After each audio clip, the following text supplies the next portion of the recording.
What hadn't been done about Diana was a book that put her in the social context of her times. You know, we've seen all the kind of tabloid, fabloid kind of version of the events, but I was able to kind of do the human stuff, do all these new interviews, and at the same time give you a sense of what it was like in England amongst the monarchy, you know, the House of Windsor, the aristocracy, and what it was like really in the 70s and 80s as a young aristocratic girl. So I try to put it in context. It's amazing after all these years, and I guess it'll continue to be of interest to people, her story.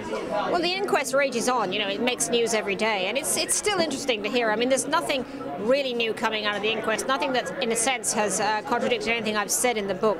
But of course, as a Diana junkie, it's always fun to see the little nuggets here and there, and some of the CCTV footage was interesting too.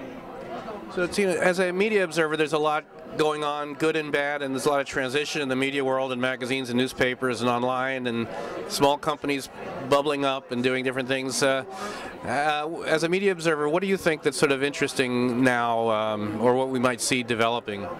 I think most of the exciting new publications are in India, actually. I just came back from there. Well, I'm still a bit of a print junkie, but I do think that the online world has become so interesting now. It's very competitive, of course, and making an impact is harder than ever. I'm looking forward to seeing an online form that can really bring us reporting that's really rigorous and really lively at the same time. You know, obviously there's plenty of great reporting online, mostly by amateurs in a sense, doing it on their own. But it'd be nice to see it really pulled together as something new for the web that broke news, but at the same time wasn't just about attitude.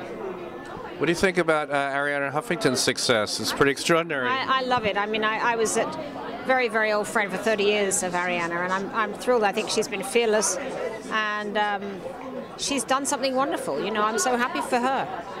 And Tina, one last question about broadcast news, and you know, you've been on TV and you've followed it. Is it relevant? How will sort of television survive in this new sort of disintermediated world of online and so forth? You know, I'd like to see that. I'd like to feel that the online model was able to make the money, so it didn't even need the TV news. I mean, the TV news now has almost become, certainly the network news has become almost irrelevant, it seems to me, in terms of anything that it's doing of any interest. And I think that that CNN, you know, it gets softer and softer, really. I'd like to see hard news, but maybe we can see that coming from the web. I mean, I'd love to see that just being, you know, an online pure news channel that really didn't have to kowtow in the way that we've seen the networks do.